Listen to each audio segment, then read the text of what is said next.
Ravi de vous retrouver, Madame, Monsieur, bonsoir et merci d'être avec nous.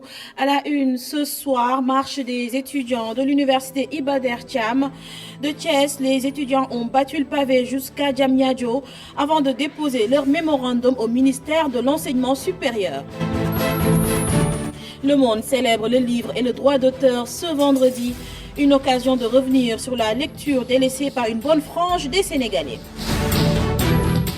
Le gingembre, une épice aux vertus insoupçonnées.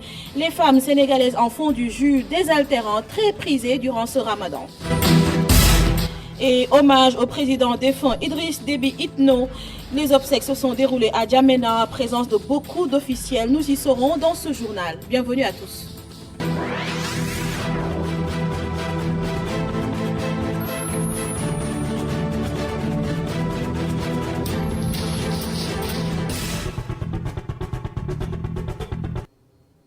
Les étudiants de l'université Iba Der Thiam ont mis leurs menaces à exécution. Ils ont marché de Thiès à Diamniadio pour protester contre les lenteurs du chantier de l'université. Les étudiants ont été accueillis par les forces de l'ordre à l'entrée de la sphère ministérielle où est logé le ministère de l'Enseignement supérieur. Les protestataires ont déposé leur mémorandum avant de promettre de continuer la lutte. Khalifa Traoré, membre de la conférence des présidents d'Amicale et au micro de Babacar Seck. Ce matin, comme vous l'avez vu, tous les étudiants de l'université Iba Der Thiam de Thiès se sont réunis pour partir vers Diamniadio au ministère. On est venu ici au ministère aujourd'hui et au cours de la route, il y a eu certains étudiants qui sont tombés parce qu'on est en mois de Ramadan et ça a été trop difficile d'assurer le trajet. Il y en a certains même qui ont eu à être arrêtés parce que la gendarmerie nous a accueillis lorsqu'on est arrivé au ministère. Mais par contre tout, on a pu déposer le plaidoyer qui nous avait amené ici. On a aussi voulu faire un point de presse, chose qu'on n'a pas pu malheureusement faire devant le ministère, comme vous le voyez maintenant. Mais néanmoins, on a essayé de tout faire pour acquérir le maximum de points qu'on avait eu à tenir comme plan d'action. Nous rappelons que les étudiants de l'université ne veulent qu'étudier, que l'on nous livre nos chantiers, nos salles de classe pour qu'on puisse terminer notre année académique en toute sincérité. Autre mouvement de colère toujours dans l'enseignement supérieur, le syndicat unitaire et démocratique des enseignants du Sénégal, enseignement supérieur et recherche, est en colère. En conférence de presse aujourd'hui, les syndicalistes sont revenus sur le préavis de grève déposé le 20 avril concernant la situation universitaire nationale.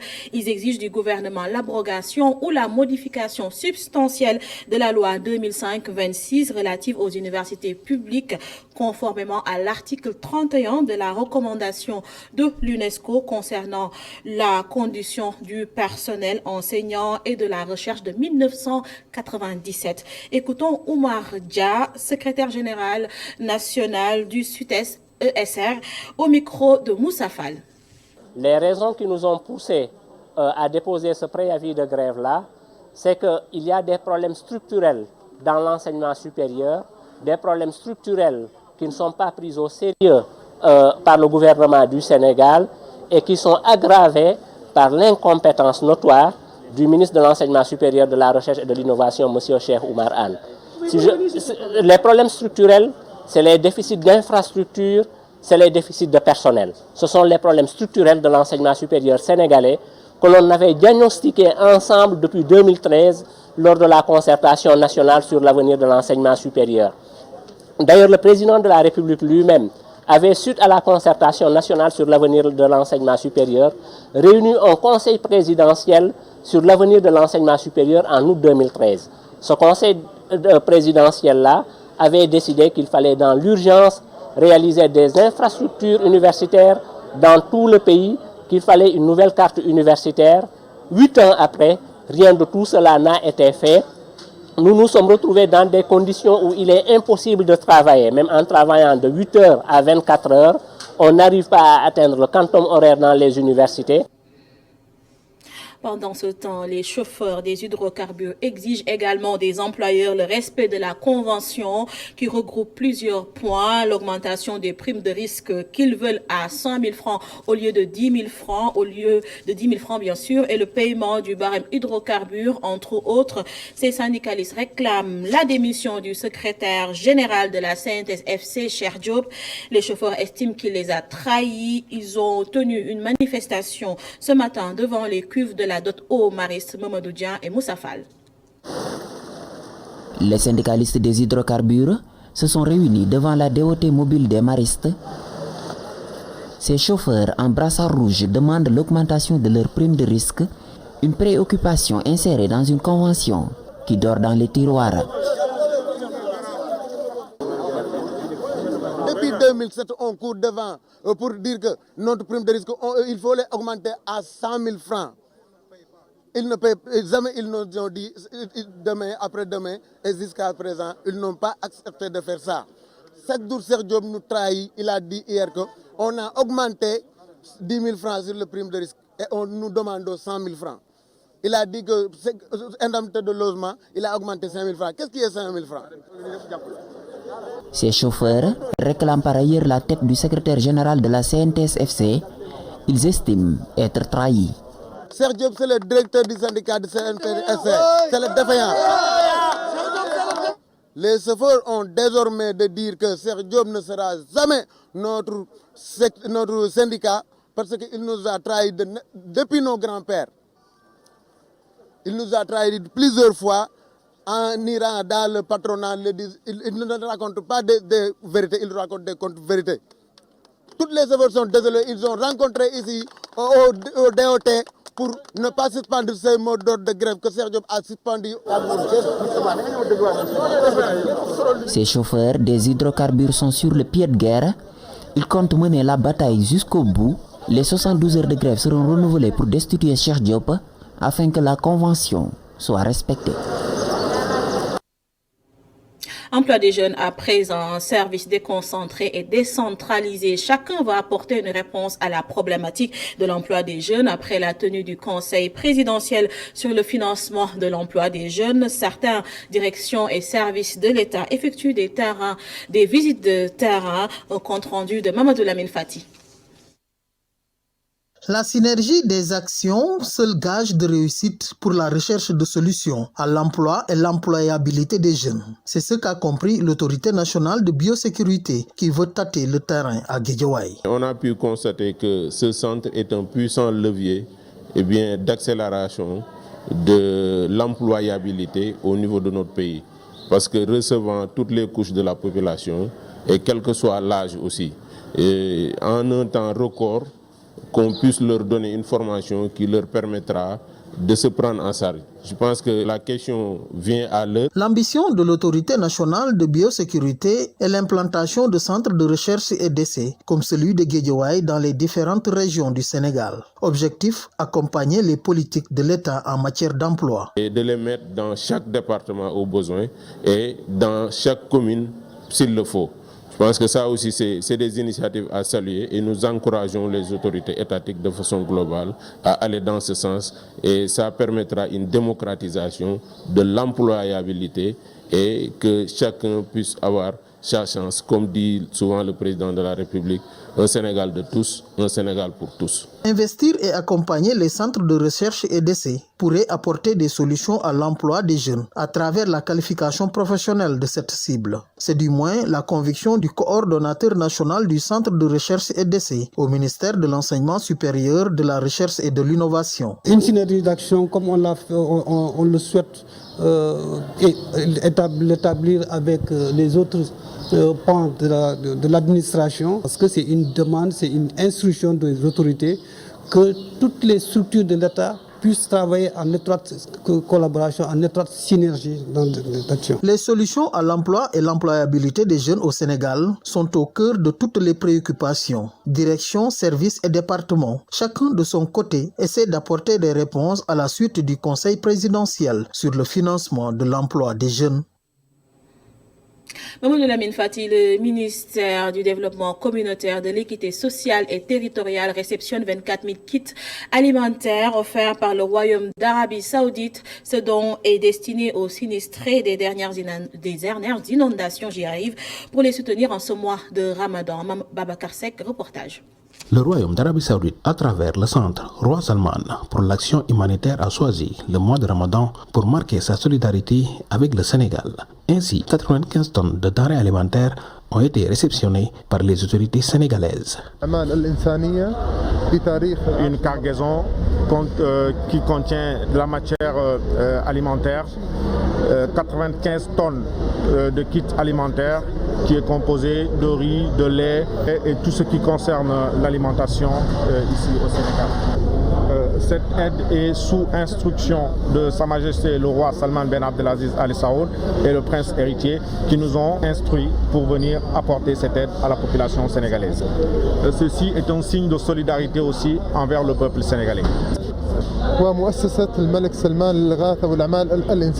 Ce don sera destiné en priorité aux victimes des dernières inondations et aux ménages affectés par l'indigence sociale.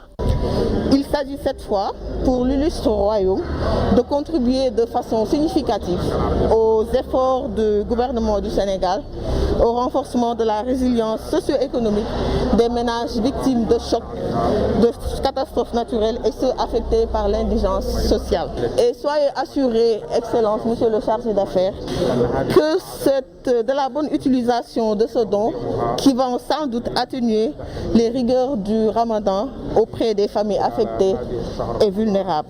Le Royaume d'Arabie Saoudite, fidèle à la tradition, a pris les devants pour que ce don arrive au moment où les populations en ont le plus besoin. L'actualité, c'est également la journée mondiale du livre et du droit d'auteur célébrée ce 23 avril.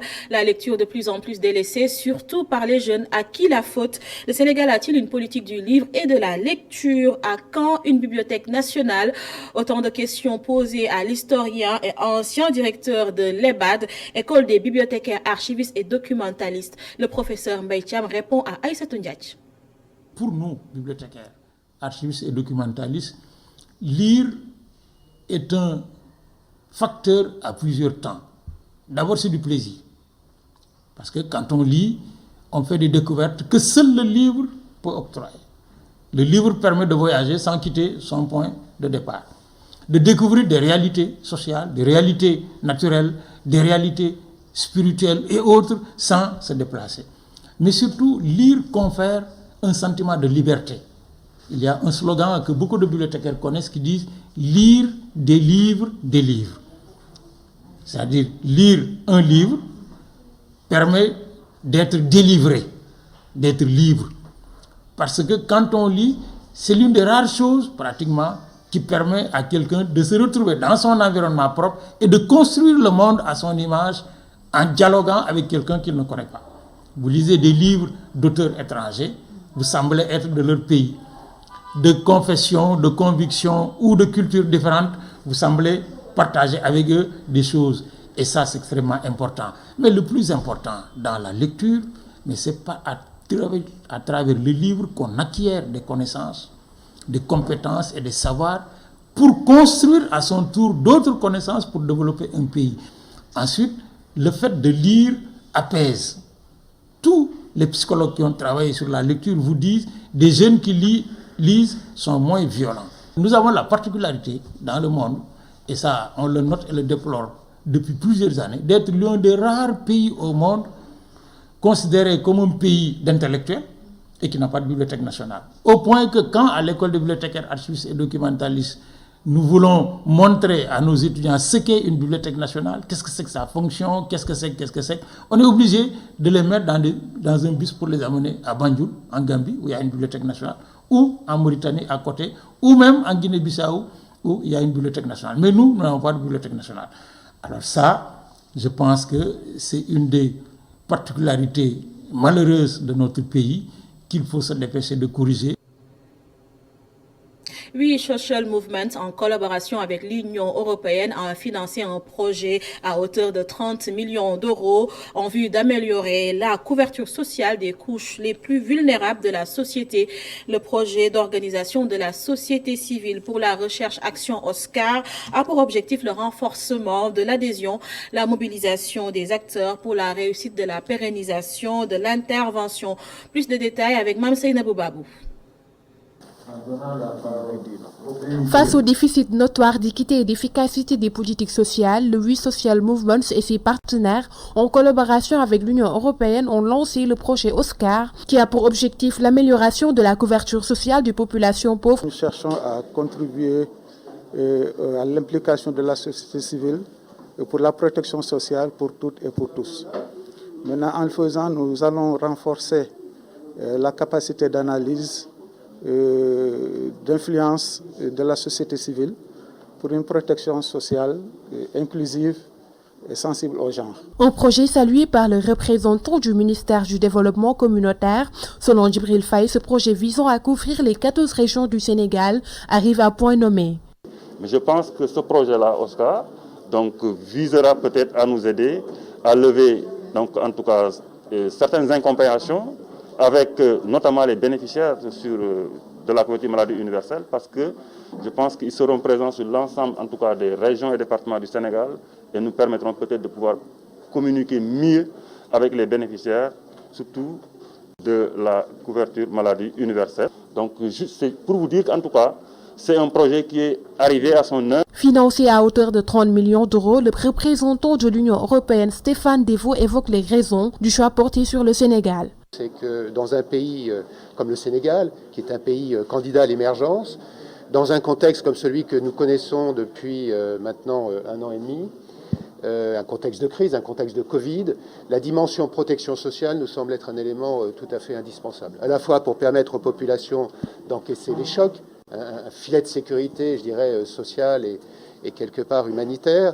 C'est aussi un dispositif qui permet de mettre le pied à l'étrier de tous ceux qui prétendent avoir un engagement et une vie économique active. Ce projet d'une durée de 3 ans couvre les 14 régions du Sénégal et vise in fine l'amélioration de la couverture de la protection sociale des populations pauvres, rurales et vivant de l'économie informelle, non ou faiblement couverts par les programmes actuels de protection sociale.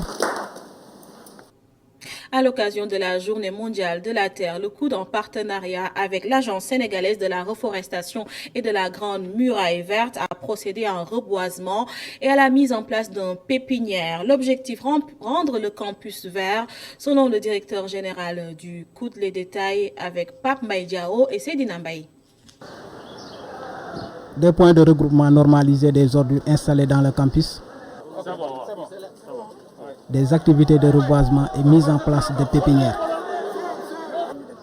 Tels sont les actes précieux posés par le Centre des œuvres universitaires à l'occasion de la Journée mondiale de la Terre. L'objectif, selon le directeur du COUD, est de mettre les étudiants dans de bonnes conditions. En choisissant de célébrer la Journée de la Terre, monsieur le directeur général, avec comme thème un campus vert, un plan pour le COUD, nous avons voulu marquer l'ambition que nous avons ici. Nous savons, une personne qui se réveille, je vous donne un exemple, une personne qui se réveille et se met en face de lui, que des cailloux, que du béton. Son comportement ne sera pas le même, ni sa santé ne sera pas la même qu'une personne qui se réveille et fait face à un environnement vert. Aujourd'hui, avec le nouveau département de l'environnement, nous avons inauguré le point de rassemblement des ordures. L'Agence sénégalaise de la reforestation et de la Grande Muraille Verte a signé un protocole d'accord avec le COUD. Le directeur de l'agence s'engage à accompagner l'université. Je m'engage au nom de l'Agence sénégalaise pour la reforestation et la Grande Muraille Verte à apporter du petit matériel arrosoir, raccord, binette, râteau, pelle pour votre pépinière. Je m'engage aussi à vous apporter des gaines et des graines pour votre pépinière. Mais nous devons aller ensemble plus loin. Parce qu'avec cette jeunesse qui porte l'environnement dans son cœur, nous devons partout au Sénégal où il y a une université, implantez votre modèle qui est basé sur la connaissance et la protection de l'environnement. L'Agence sénégalaise pour la reforestation et la Grande Muraille Verte ainsi que le Centre des œuvres universitaires de Dakar invitent les étudiants à pérenniser ces actes dans leurs localités respectives. Et on ouvre la fenêtre Ramadan de cette édition. Le Sénégal importe des milliers de dattes en cette période qui proviennent la plupart des pays maghrébins. Face à cette situation, des écologistes pensent que notre pays a intérêt à valoriser l'arbre pour une production et une consommation locale. Selon eux, c'est une perspective à exploiter dans ce contexte où le gouvernement mise sur les emplois verts. Une idée qu'approuvent les grossistes qui s'activent sur la commercialisation de ce fruit. Au sujet de Pape Ibrahim Ndiaye, Seleman Diallo et Moussa Fall. C'est l'un des produits prisés en ce mois de Ramadan. C'est même la vedette, estiment certains. À Dakar, ils remplissent et se désemplissent des stocks dans les magasins. Mais pour se retrouver sur le sol sénégalais, les dattes ont dû parcourir des kilomètres. Ça vient Dubaï, et Tunisie et Algérie. C'est ça que j'ai comme les dates. C'est pas normal que à chaque année que les commerçants sortent ici pour aller en Tunisie, au Maroc, à Dubaï, tout ça là pour amener des dates. Ces dates qui nous accompagnent donc tout au long du mois béni viennent la plupart des pays maghrébins. L'Arabie Saoudite a également offert 12 tonnes de ce fruit à notre pays, mais ses racines sont loin d'être étrangères au sol sénégalais. Au sein, par exemple, de l'organisation environnementale Océanium Dakar, la plante a déjà germé. Pour Riyad Kawar, il n'y a pas de secret. Le Sénégal doit travailler à faire des dattiers une production et une consommation locale. Le climat, en tout cas sur la moitié nord du pays, est plus hostile pour des manguiers que pour des dattiers. Et plus hostile pour des cocotiers que pour des dattiers. Le dattier est vraiment un arbre qui résiste fortement à la sécheresse. On le retrouve dans le désert maghrébin, là où vraiment la pluviométrie est en dessous de 100 mm par an. On la trouve aussi autour des oasis. Au Sénégal, ce n'est pas l'eau qui manque au sous-sol, donc la plupart du temps, à moins de 5 mètres du sol, nous avons déjà les nappes phréatiques. Nous avons aussi tout le fleuve Sénégal qui s'y prête très bien pour des datteraies, qui est au nord donc, du pays, sachant que d'ailleurs même au sud de la frontière mauritanienne, donc au nord du Sénégal, on voit le bord mauritanien très planté par les dattiers. Donc oui, le climat sénégalais se prête très bien pour les dattiers. À l'heure de la promotion des emplois verts, parmi les 5000 annoncés par le président de la République, pour l'écologiste, il n'y a pas de doute, miser sur la terre est une nécessité.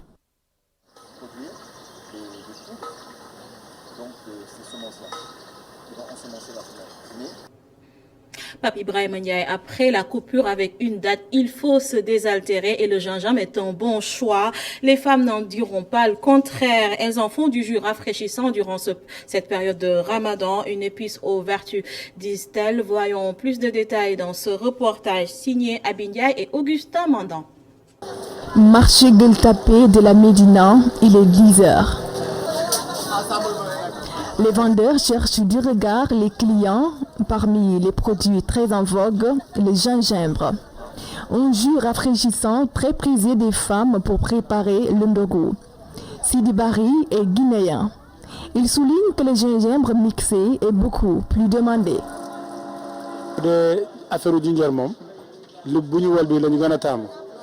Pour la vente du gingembre, les femmes préfèrent plus les gingembre mixés. Ça marche le plus pendant le mois de Ramadan. Un peu plus loin, le marché Tilène, Serigne Diouf, relève quelques difficultés. La vente du gingembre marche bien, mais les difficultés que nous rencontrons, c'est par rapport aux frontières de la Guinée qui est fermée. Nous sommes obligés de payer le transport, mais nous rendons grâce à Dieu.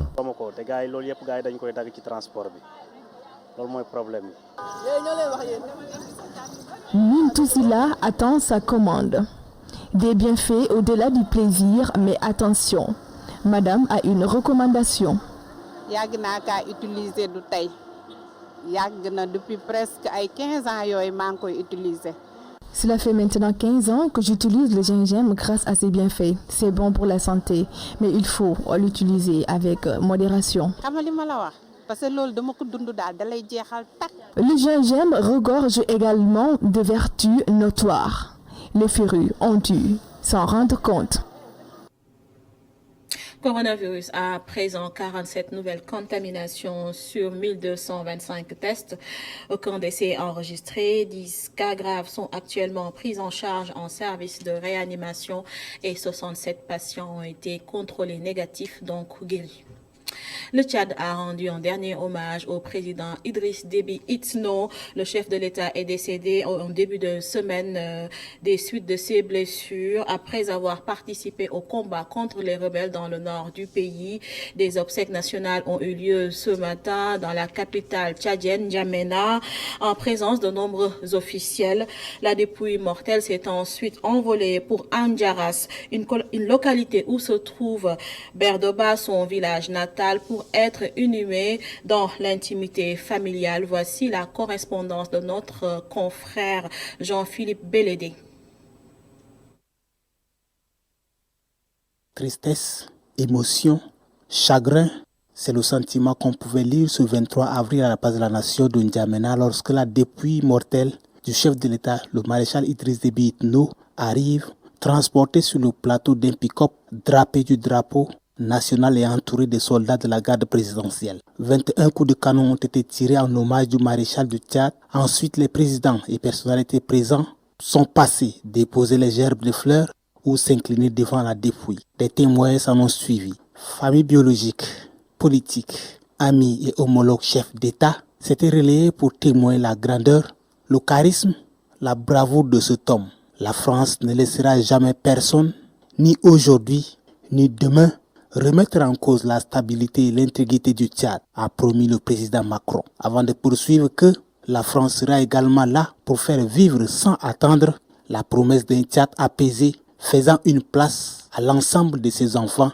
et toutes ses composantes. La transition aura ce rôle à jouer, la stabilité, l'inclusion, le dialogue, la transition démocratique. Et nous sommes et serons à vos côtés, a martelé le président français. Les présidents de la République démocratique du Congo, de la RCA, du Togo, de la Mauritanie, du Niger, du Soudan, du Burkina Faso, de la Guinée-Conakry étaient aussi présents. Le Cameroun voisin et le Gabon sont représentés respectivement par le Premier ministre et le ministre de la Défense. Le président Idriss Déby Itno est décédé le 20 avril 2021 des suites de ses blessures sur front lors des combats avec les rebelles du FACT, Front pour l'alternance et la concorde au Tchad, selon le Conseil militaire de transition. Avant de refermer ce journal, parlons de la grève des pompistes. Le constat sur le terrain est pénible. Des Sénégalais qui veulent se procurer de carburant s'entassent dans les stations. Conséquence, la tension monte entre consommateurs, une situation que regrettent certains. Le reportage de Abdourahmane Li et Séléman Diallo. Sous un soleil de plomb, ces automobilistes et motocyclistes sont à la quête du liquide précieux, le carburant. Cet artiste a passé 2 heures dans cette station de Bop, une station noire de monde.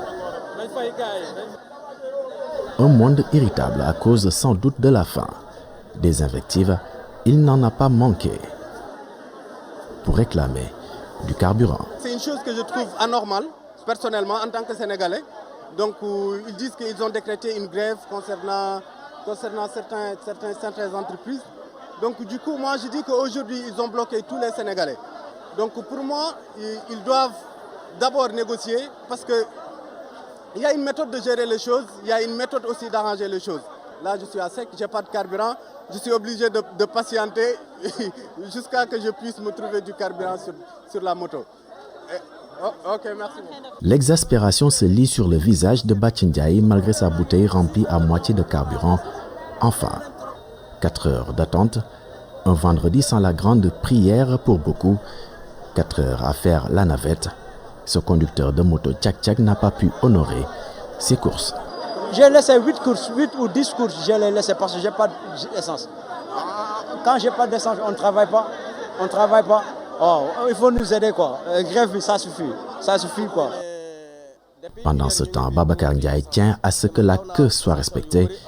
Ce motocycliste, pour avoir attendu plusieurs heures, ne compte pas laisser passer les récalcitrants. Il y a des personnes qui viennent d'arriver mais veulent être servies en premier, ce qui est inacceptable. Je suis parti voir le pompiste pour lui dire d'arrêter, sinon cela pourrait créer des problèmes. Je suis prêt à y laisser ma vie si le pompiste décide de vendre en premier ceux qui viennent d'arriver. Tranquillement dans sa voiture à attendre son tour, Amaï Sambou invite les usagers à la discipline. Un acteur de la location de véhicules qui aurait aimé par ailleurs être informé bien avant de cette grève.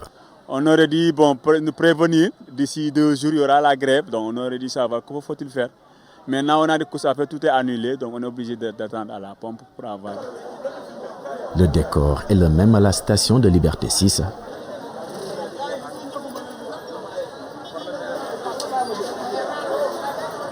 Une station bondée de personnes. Tidjane Dao attend depuis 14 heures. Un Sénégalais qui s'active dans l'importation de véhicules révèle avoir fait un parcours de combattant pour du carburant. Depuis pratiquement 14 heures, on est là. J'ai trouvé ici certaines personnes depuis le matin, midi, 13 heures, 11 heures. C'est difficile quoi, parce que vraiment on n'arrive pas à comprendre qu'est-ce qui se passe. Il faut faire la queue. Il y a eu du bruit, du désordre, donc voilà. Avant de venir ici, j'ai fait un parcours d'un combattant, j'ai sonné dans beaucoup de stations. À chaque fois, on me dit que voilà, il n'y a pas de carburant, il n'y a pas de carburant, il n'y a pas de carburant. Tout ceci devant les yeux impuissants du responsable de cette station. Il essaie, autant que faire se peut, de réguler ce désordre. Un reportage donc sur la grève des chauffeurs d'hydrocarbures et c'est ainsi que se referme ce journal. Merci à vous de l'avoir suivi, mais l'information continue sur www.emedia.sn. Je vous retrouve demain pour un autre journal. Bonne soirée.